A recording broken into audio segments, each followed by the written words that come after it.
From the north all the way to the island district. We are here to bring you the most important learning in the new normal because no child is left behind. This is HAPIsabela TELEdukasyon. Hello there folks, what's up? How are you today? I hope you're all doing great, just like my partner over here. Hi Teacher Yen. Hey there Teacher Chris, you're looking great too. And hello as well to our grade 6 viewers.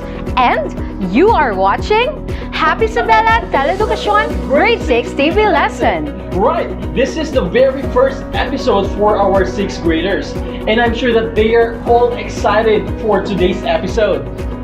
So what are we waiting for? Let's get started. So, to all the viewers out there, let me introduce to you a friend of mine whom I met 2 years ago. She is Maleficent. Do you know her? She's not friendly, but you'll get to like her once you know her well. She's a fairy, a former queen of the Moors, and an evil godmother to Sleeping Beauty. I'm so thrilled for you to meet her in person. Teacher Yen, don't you know that Maleficent is not real?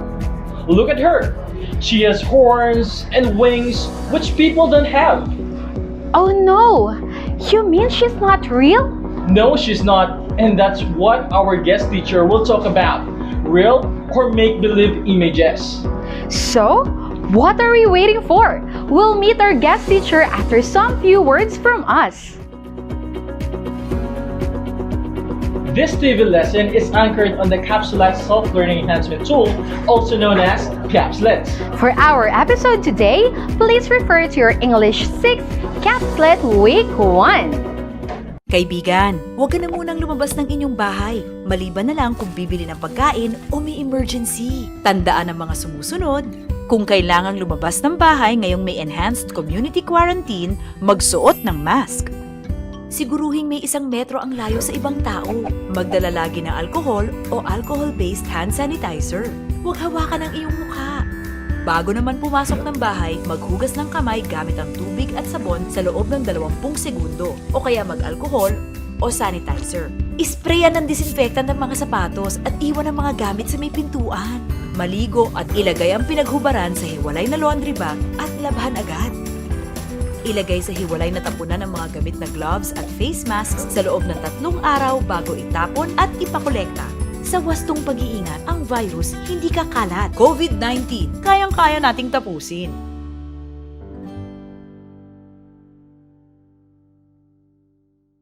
Let's get comfortable because today's topic is indeed interesting. Exactly. It is expected that you will be able to identify real and make-believe, fact, and non-fact images. To talk about our topic, let's welcome our guest teacher for today, Teacher Girlie V. Espinosa from Busay Elementary School. Hi and welcome to the show. Good day everyone. This is Teacher Girlie, your guest teacher for today. Great day to all our viewers, especially our 6th graders. Are you ready to learn what real or make-believe and fact and non-fact images are? Let's get started. Real or fact images are animals, things, or persons that are actually existing or happening. They are not imaginary, fake, nor artificial. Let me show you some examples of images that are real and true. Are you familiar with this animal? This is a zebra. A zebra looks like a small horse that has black and white stripes all over its body. It's usually found in Africa. I'm pretty sure you all know this next picture. That's right. It's a house, a place where a family stays together. Houses can be big or small. Lastly, do you know this person? If not, then you're probably not from the Philippines. This person is Rodrigo Roa Duterte, the 16th president of our country. The pictures that I've shown you are all real images. Zebras are real animals, houses are real things, President Duterte is a real person. They actually exist in a real world. Now let me show you the same set of pictures, but with a little twist added to them. The first picture is a zebra. It's still a zebra, right? But did you notice the added pair of wings? Isn't that neat? A zebra that can fly. I don't think I've seen a zebra fly. Have you seen one? The next picture is still a house. This one, though, is a floating house. Floating not on water, but up in the sky. Wow, that's cool! And the last picture is our president. Now, how about that? President Duterte transformed into Superman. It would be awesome to have a Filipino Superman, right? Do you think these are still real images? But actually, they are already make-believe images. Make-believe or non-fact is something that cannot happen in real life because it doesn't actually exist. It's just imaginary and not real. We don't actually have zebras with wings or floating houses in real life. President Duterte as Superman is also make-believe. Let's have a look at some more real and make-believe images. Can you tell me if they're real or make-believe? Oh, a dragon! Do you think a dragon is real or just make-believe? You're right! It's make-believe. How I wish I can have a dragon, but it's impossible because it doesn't exist. Let's move on to the next image. Oh, that thing looks like a flower. Is it a factual image or a non-factual image? This is a tricky one. Did you guess it right? This image is actually real. The flower is called Rafflesia. Rafflesia can be found in some parts of the Philippines, specifically from a mountain located between the provinces of Laguna and Quezon, where it was first discovered. Now let's look at another image. It's a boy crying because of onions. Do you think it's possible? Is this fact or a non-fact image?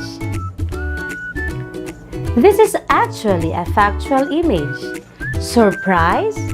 The reason behind this is when you chop an onion, it releases a chemical irritant which makes the eyes cry. Nowadays, our last image is related to that. It's a plant. But with teeth? That's one weird looking plant. Do you think the image is real or make-believe? And the answer is real. Were you correct? The plant is called a Venus flytrap. It's a carnivorous plant that feeds on mosquitoes, flies, and other insects that land on its leaves. That's one useful plant in the garden. However, let's leave this kind of plant in their natural habitat. Why is it important to learn how to distinguish between real and make-believe images? In a world of technology, images are now easily editable. It is also important to do some research. If you encounter strange or out-of-this-world images, to verify if it is true or not. Do you agree? I hope you all agree with me.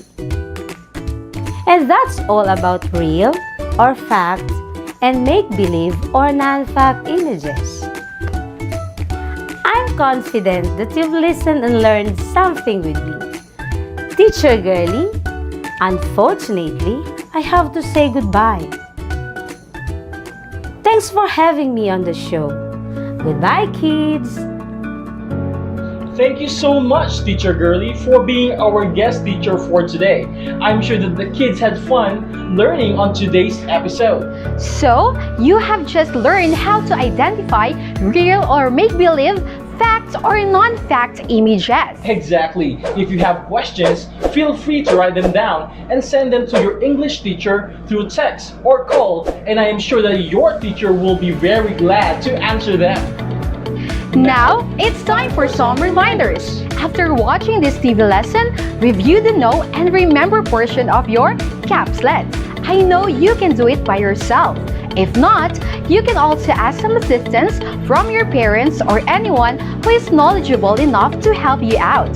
The remember part includes significant inputs for you to better understand our lesson that was presented a while ago. If you already feel confident to answer the try part on your capslet, then you can do so after the show. Remember, you have to answer on a separate sheet of paper. So, join us again on our next episode, which is all about examples of visual elements in visual media. Sounds interesting. Here in HAPIsabela TELEdukasyon. Keep watching our video, folks. Again, this is Teacher Chris. And I am Teacher Yen saying, Grow together, educate together, and learn English together. Here at HAPIsabela TELEdukasyon. Until next time! goodbye.